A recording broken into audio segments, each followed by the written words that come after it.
The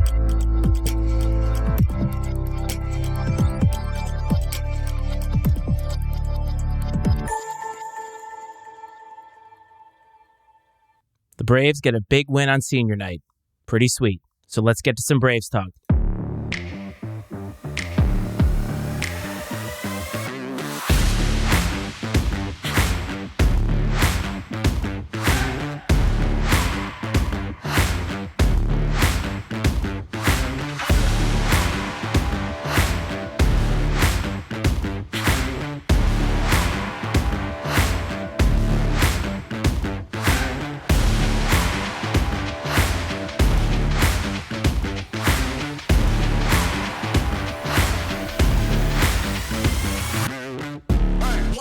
The calendar officially turns over to March. The Braves get a big win, and it is officially gut check time in college basketball. Welcome to Braves Talk, everybody. It's the Iceman, Matt Freites, and across from me, the pals, Coach and OG. Welcome, guys. Happy Friday.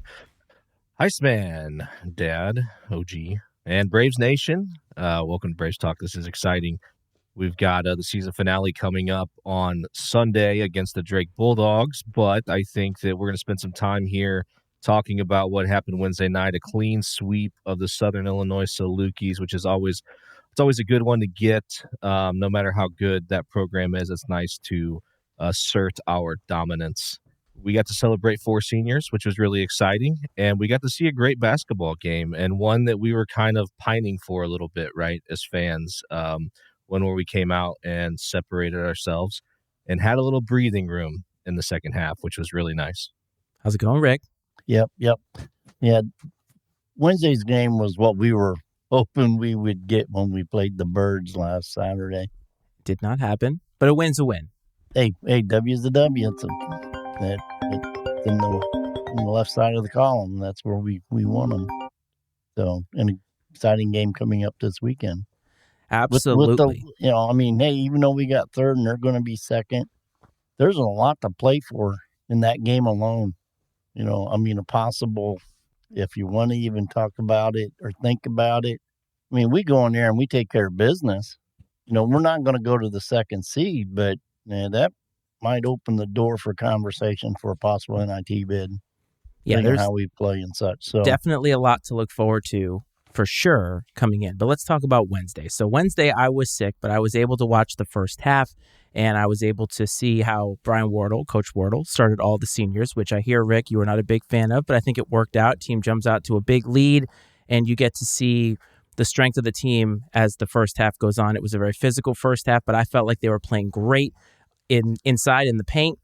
The team is paced by Darius Hannah, who has a great night, 22 points, and I got to see him hit his first 3 of the year, which was pretty awesome. So that was a fun little moment, and probably one of those oh no, oh yes moments, because it goes up and you're like, what is he doing? But it was a fun moment, I thought, and the broadcast team did a pretty good job of highlighting that moment. Duke and Malavai each in double figures. Malavai has a big night with 6 blocks, highlighting his potential candidacy for Defensive Player of the Year.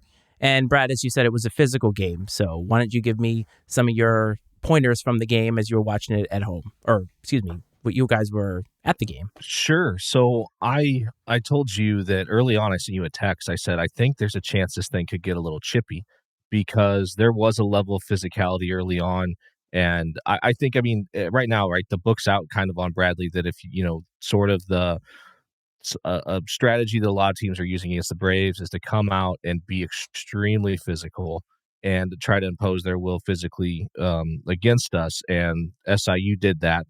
And I was very impressed with how we handled it because we did not let SIU drag us down into their style of play. We didn't let them drag us down into kind of a mucked up matchup like maybe we saw against Illinois State. And we asserted ourselves with just superior play. Period. And that was great to see because getting caught up in the emotion of, this isn't like an Illinois State rivalry, but it's always a hotly contested game. And, being an in-state team and, having a lot of battles over the years with these guys, it's easy to get caught up in the emotion of it, especially being senior night early on. Things are, emotions are running high. It's a game that you got to get for seeding purposes and to kind of keep our composure and just focus on the things that we're going to win the basketball game was really, really impressive in my opinion. Yeah. And to the starting lineup, I wasn't necessarily against it. I understand it. I just said, man, that is a very interesting lineup to bring out here. Just, I mean, who we had, the positions they played, such. But hey, kudos to them. They came out strong. It was probably one of our best starts in half the season. So kudos to them. Really appreciate that. Certainly the best start since we started this podcast. I'll say that. Yeah. Yeah. And then when they brought in, more of the regulars, we kind of lulled off a little bit and let them get back in the game somewhat. But then we settled in and took care of business. Yeah, it was an impressive first half anyway. Like I said, I was under the weather, so I fell asleep, but I'm counting this in the win column, gentlemen, as my first win watching the Bradley Braves on television. So I'm very excited about that.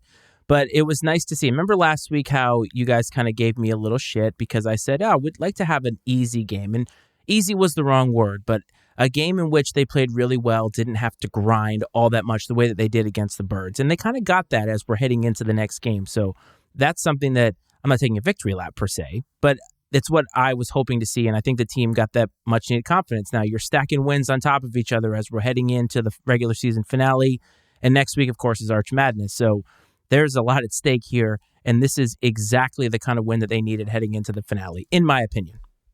No, 100%. And I think there's kind of a narrative out there leading up to this final game against Drake that there's not much to play for.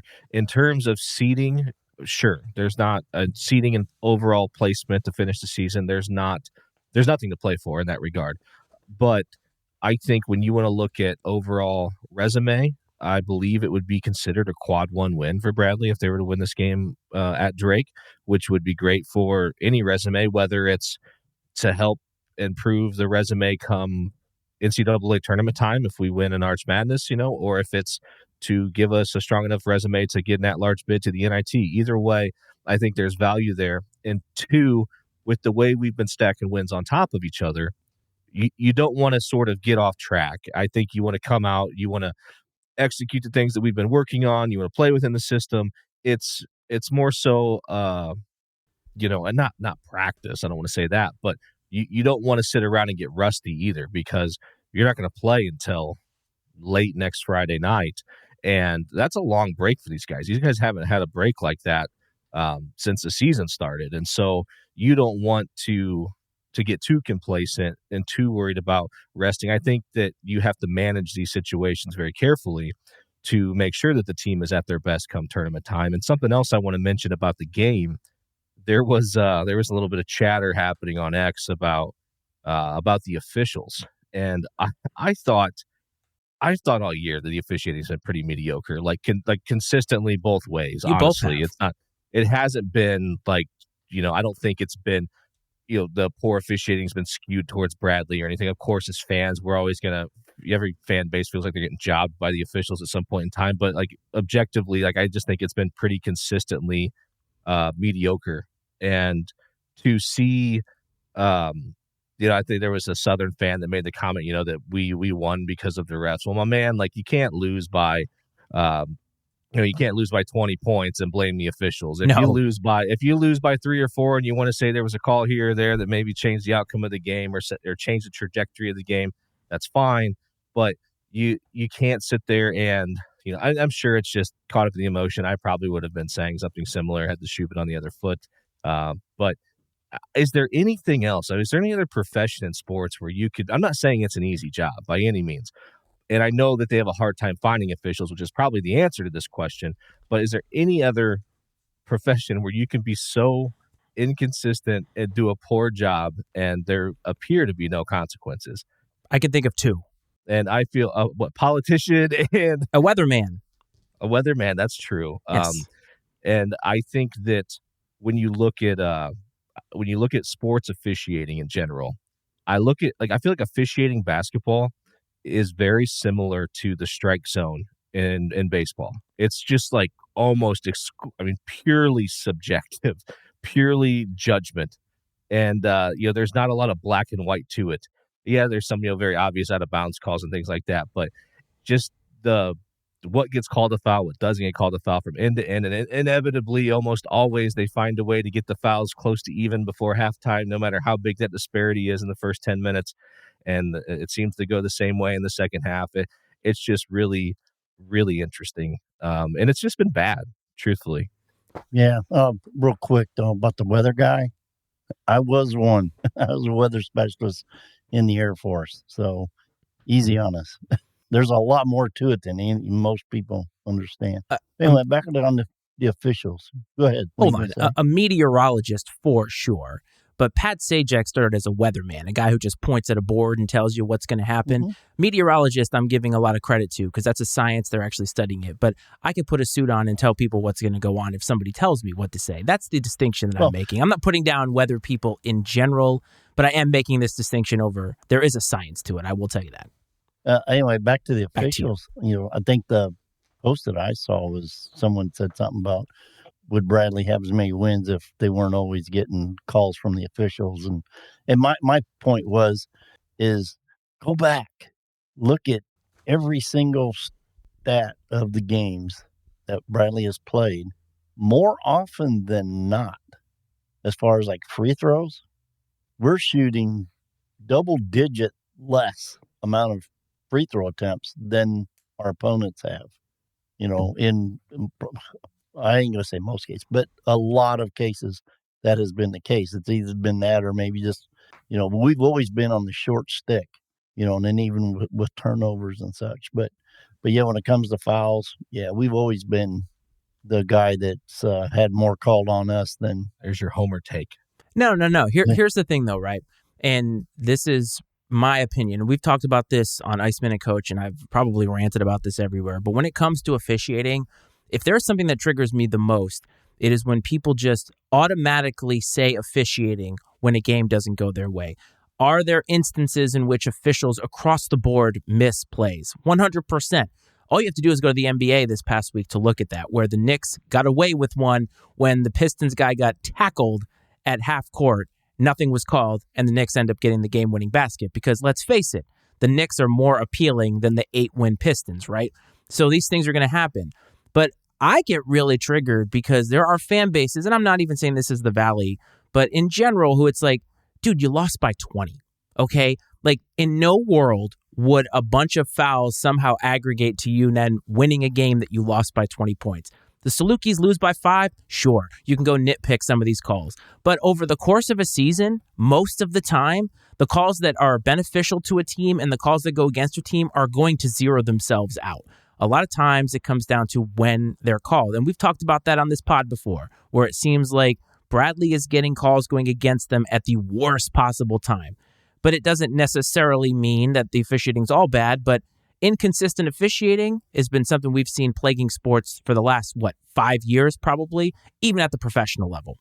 Fans are sort of to blame for that to some degree because of the treatment of these people. I think we do lose sight of the fact that these are human beings that are doing a job and in most cases probably not making a lot of money to do it, especially at the high school and lower levels. I'm sure these college guys make a decent amount of money, but it's a lot of times it's a labor of love and giving back to the sport and being a part of it because it's not a very desirable profession to get into because of how you are treated, and that you are the only people in the arena that like both teams' fans are likely actively rooting against at all times. And I will say at the same time, it's very rare that you see a foul be called and the coach of the team that it's called against isn't chirping about it. And it would get frustrating that every single time you call a foul, you got to listen to the coach piss and moan about the call, or the player, or Rick, show his body language about the call or whatever else. I do think there's a time and place to let the officials know maybe that you're unhappy about a call that was made, and maybe they've just been desensitized to the lashings that they get. And Josh says officiating has been pretty decent this year, all things considered, save the Drake game at home, which was some of the worst we've seen in many years. And I've said before, I'm not an expert on the X's and O's of basketball and specifically maybe what does constitute as a foul and doesn't. There, are buddy Kevin, who sits behind us, who's pretty knowledgeable. And there's times where I'll see a call and I'll think that it's not a foul, and he's like, "Oh, it's definitely a foul." And I trust his judgment because he knows more than I do in that regard. So there was one the other night where you were said it wasn't a foul. We got called for a moving screen, and you said it wasn't a foul. We were both like, "That's definitely a foul," or whatever. Yeah, But it's I was subjective. like, "You're the only person in the building that doesn't think that's a foul." But it happens though. Like yeah, it's not a Rick thing. It's not a Homer thing. Sometimes we want a result to happen, and so we kind of, I don't want to say delude ourselves, but we think like, oh, that was definitely it. And then when we go back and we look at it, we're like, all right, you know what? In the heat of the moment, it is what it is. But I don't want to harp on the officiating because that's taking away from Bradley's win, in my opinion. But a couple things that I took away from this. Obviously, Malavai had a great game defensively. And Brad, you said to me offline today that he should be in position, if not winning Defensive Player of the Year in the Valley. Yeah, I would think so. If you look at the statistics, look at the full body of work, I don't know how you could not give it to him. Maybe people would feel like, well, that's just the easy thing to do. But the guy is such a model of consistency on the defensive end, and what he does from blocks to steals and just locking down the guy that he is guarding. That's not something that's not really a statistic, right? An official statistic of how many points you give up.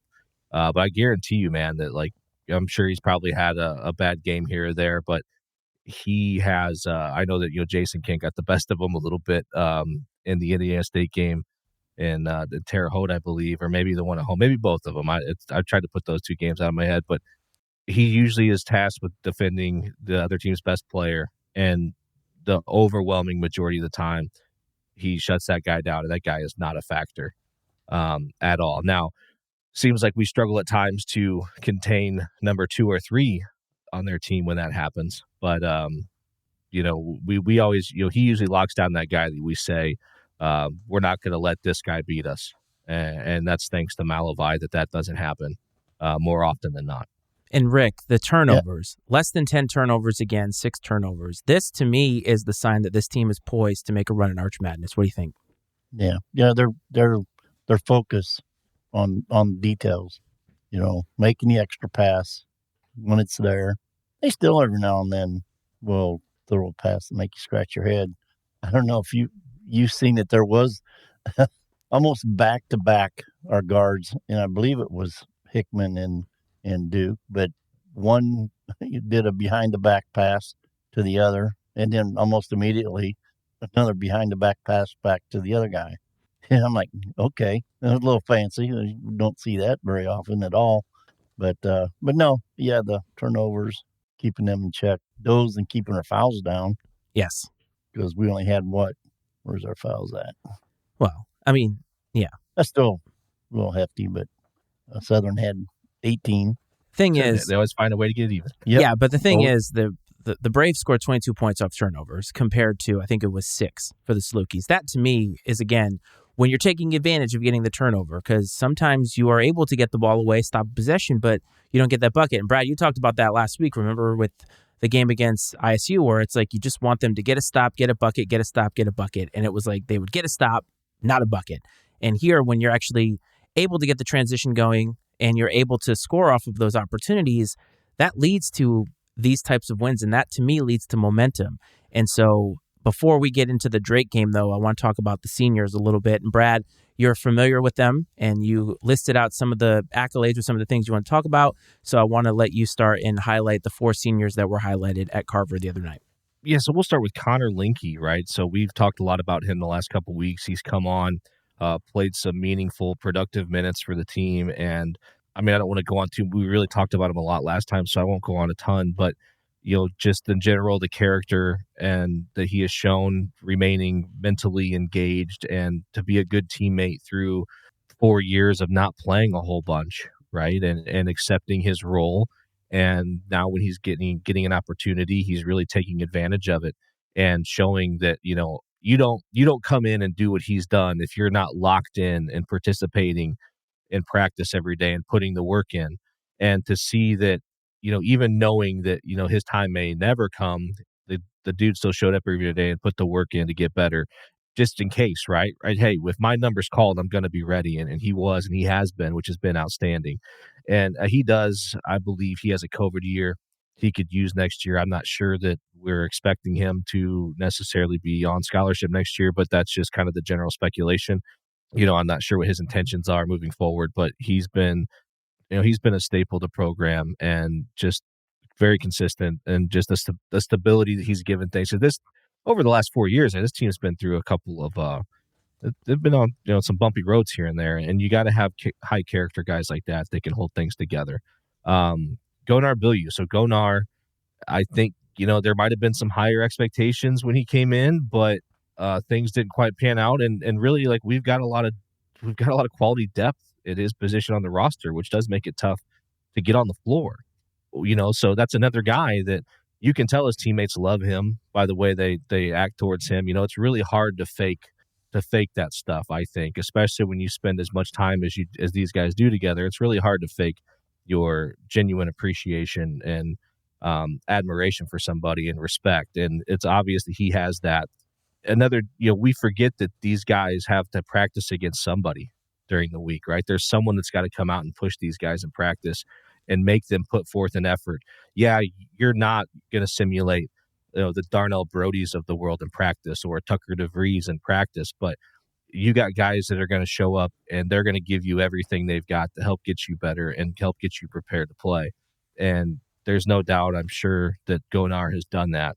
And again, to remain positive and locked in through, in times where others may get discouraged and maybe lose focus, says a lot about the type of young man that he is. Darius Hannah, another guy that's got a COVID year that he could take. I think everyone is hoping that Darius returns next season. And again, we're going to talk, I'm going to say this word a lot throughout these four character, man. His sophomore year, he did not play very much at all. And I mean, he played more his freshman year than he did his sophomore year.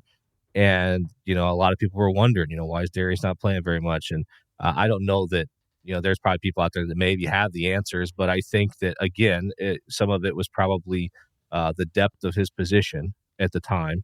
But it seemed, too, from the outside looking in, that maybe the coaching staff felt like Darius had some learning to do and had some work that he needed to put in to get himself ready to come in and be a contributor to the team. And my goodness, did he do that.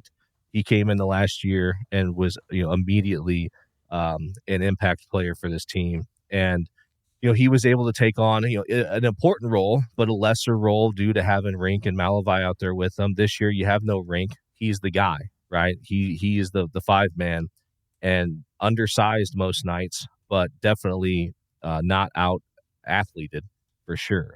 We've seen his explosive dunks and everything, and the way he's come along, his free throw shooting really improved over the last few years. I mean, I know that it kind of used to be, people chuckle when he made one because he struggled a lot early in his career, and he's really improved from the line. And again, it shows that these guys have bought into the coaching staff, because you're not going to stay somewhere where if you're not playing, you're not going to stay somewhere where you feel like the coaches aren't invested in what you're doing and in you as a person and a basketball player. And they've obviously did that, and Darius was bought in, and he's been a tremendous asset to the team. And again, like I said, he could come back next season. I think we all hope he does. But I'll say this, Darius has put in his time, right? He's put in 4 great years. He's going to graduate in the spring, and he's earned the right to do whatever he chooses is best for him and whatever he wants to do. And I can tell you there's no hard feelings from me if Darius decides to go have a crack at a Power 5 school that comes calling and see how he can stack up against the big boys. You're not going to catch any flack from me about that, because Darius has, like I said, he has not served his time, but Darius gave this university everything he had for these 4 years, and we're not done yet, but he's earned the right to make this decision for himself. And then finally, obviously, Malavai, who came back this year, had a 5th year of eligibility, decided to stick around.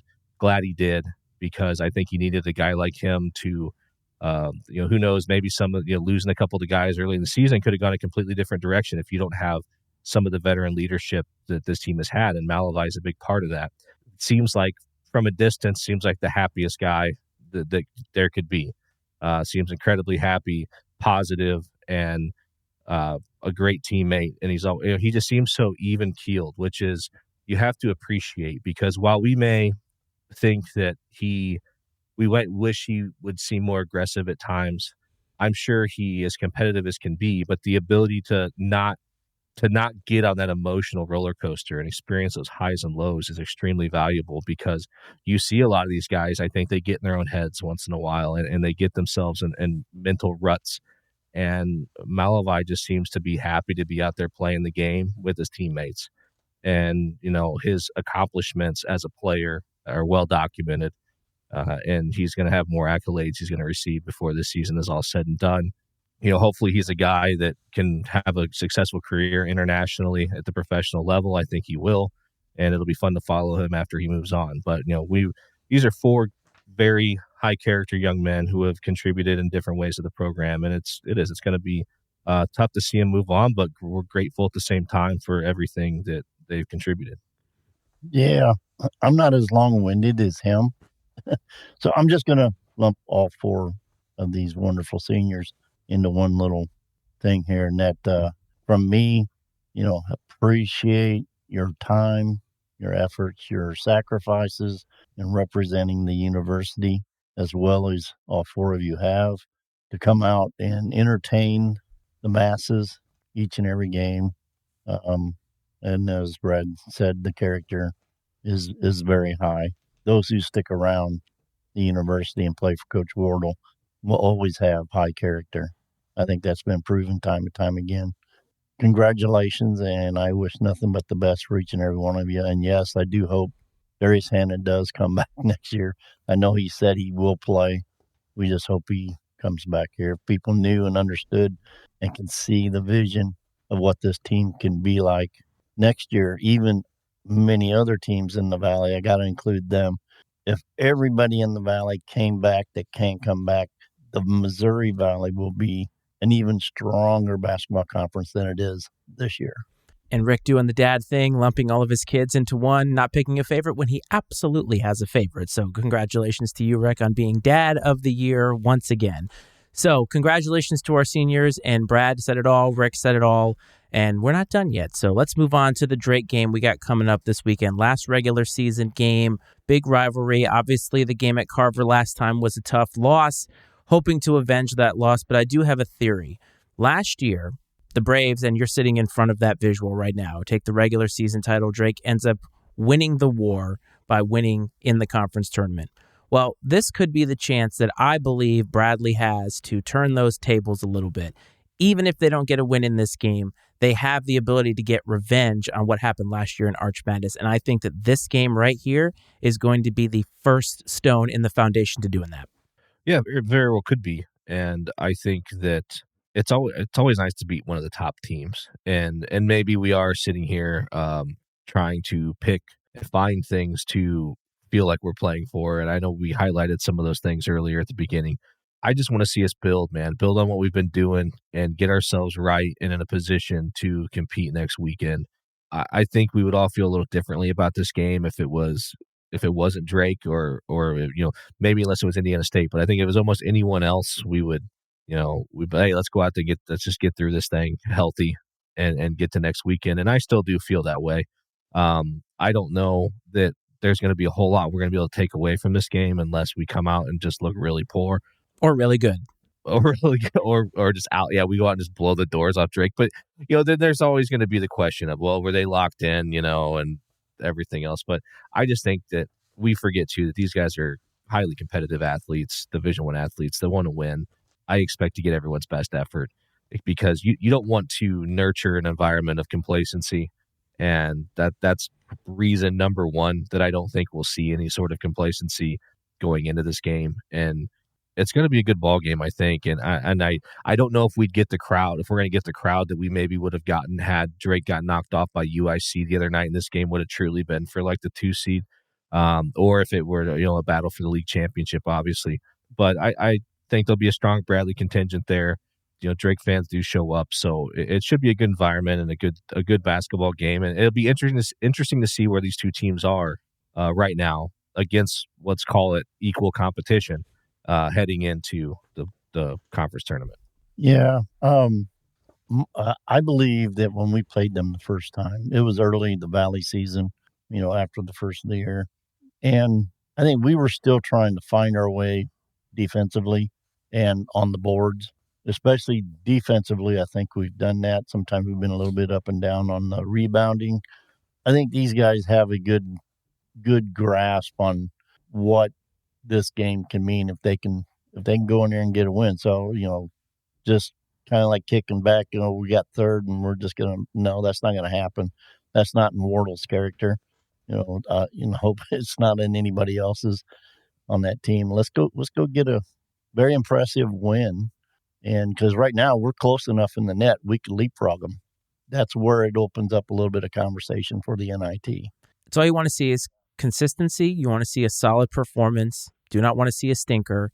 But Rick, you did mention that we have one game to go, and you mentioned how there's still a lot to play for. And in the Valley, slotted under Bradley, because Bradley's locked in at the 3 seed right now, you have UNI, SIU, and Belmont. They're all kind of tied with the same record. And ironically, UNI and SIU play each other, so there's going to be a little bit of jockeying for position. Those two teams have a lot to play for in terms of seeding.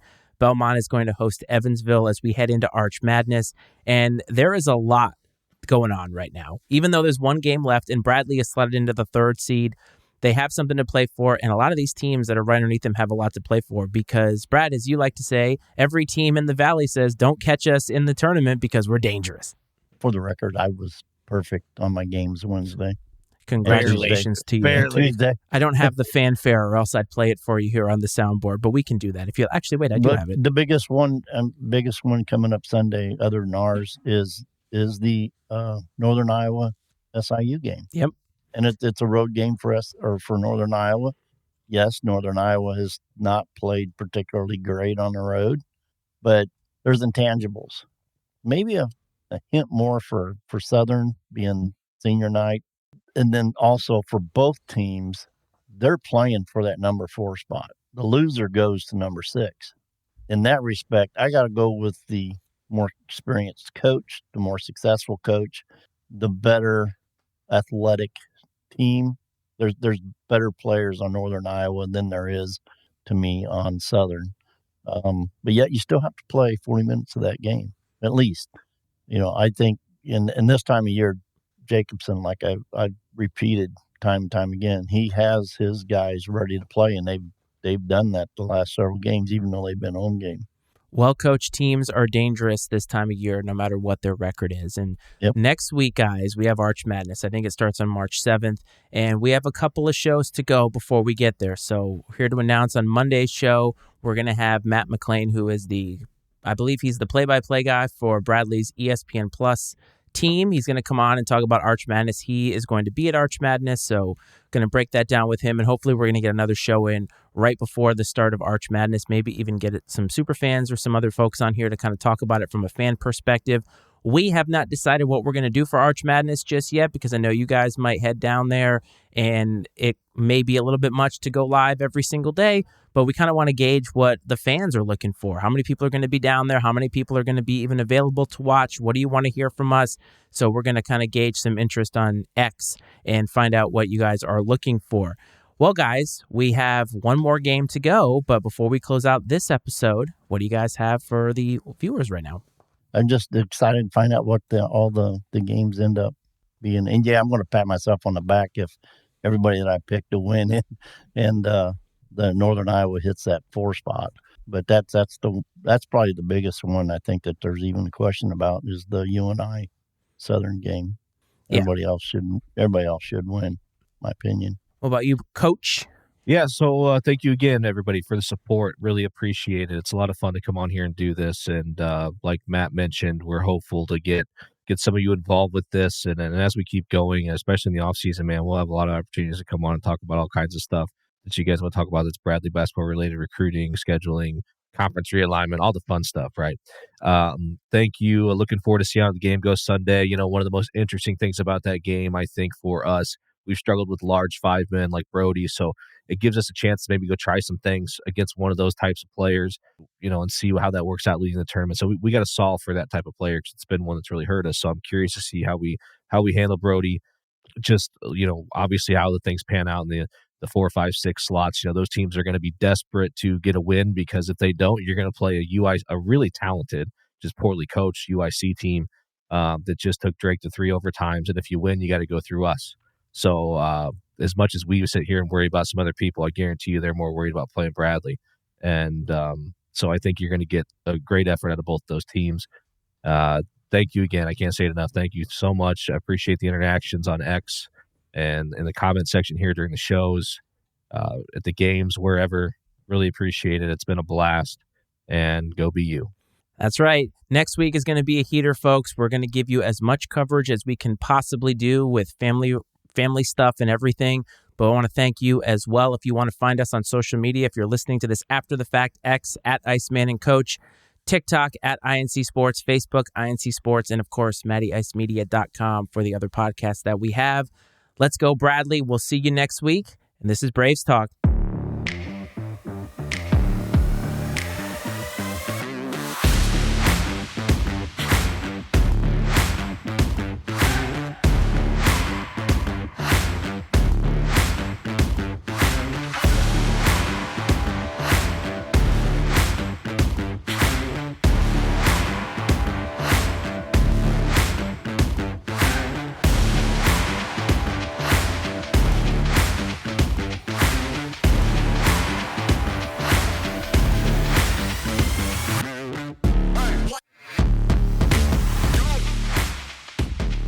The opinions and viewpoints expressed on I&C Sports are those of Matt Freites, Brad Powell, and their guests, and not necessarily those of the Matty Ice Media Network.